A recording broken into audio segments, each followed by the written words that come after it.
We begin with the breaking news from the country's southern and southeastern regions, which are suffering from devastating wildfires that started over the weekend. Now, the government announced that the total death toll has now risen to at least 18. For more, we have our Kim Jung-sil on the line. Jung-sil, fill us in. Dami, the situation is dire. The wildfires broke out in multiple regions over the weekend and have been difficult to contain due to strong winds fueling the flames. These maps show the areas where wildfires are currently raging across the country.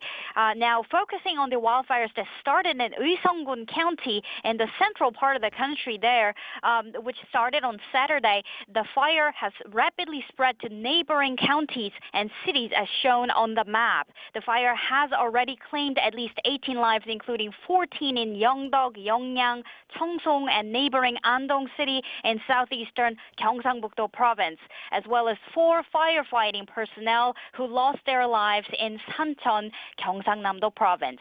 In Andong, the victims include a woman in her 50s found dead after attempting to escape, while her husband was found injured. In Cheongsong, an elderly woman in her 80s with limited mobility was found dead. Additionally, 3 of the 6 victims in Yeongdeok died while fleeing a car from a nursing home. Authorities have reported that most victims died from smoke inhalation. 1 person remains missing in Cheongsong, and authorities have warned that the death toll may rise for those who couldn't escape in time. To emphasize just how critical the situation is, an unprecedented transfer of prison inmates is underway as a precaution against the fire spread. As of Wednesday morning, nearly 3,400 inmates from local prisons, including those in Andong and Cheongsong, are being relocated to safer areas. Well, Jung-sil, you have to tell us, what is the latest response from authorities and how are they handling the situation on the ground? Dami, Acting President and Prime Minister Han Duck-soo stressed the importance of proactive evacuations and enhanced surveillance to prevent further wildfire damage, urging agencies to prepare for the worst. Speaking at a disaster control meeting this morning, he announced the highest level wildfire alert and the mobilization of emergency resources to support affected communities.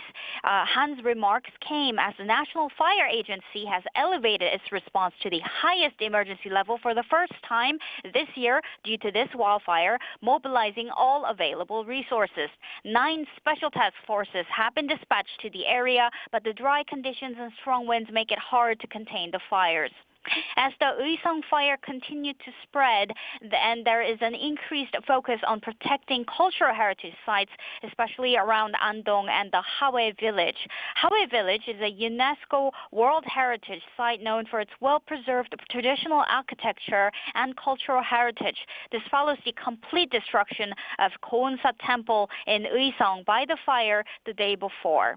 Now, lastly, we are eagerly awaiting the rain that's forecast for later tonight or tomorrow, but the expected amount is small, so it remains uncertain whether it will aid in extinguishing the fire. However, even a small amount of rain could help in these dire circumstances, and authorities are hoping for any relief it may bring. That's all I have for this hour. Back to you, Dami. Indeed, Jung-sil, thank you for the update.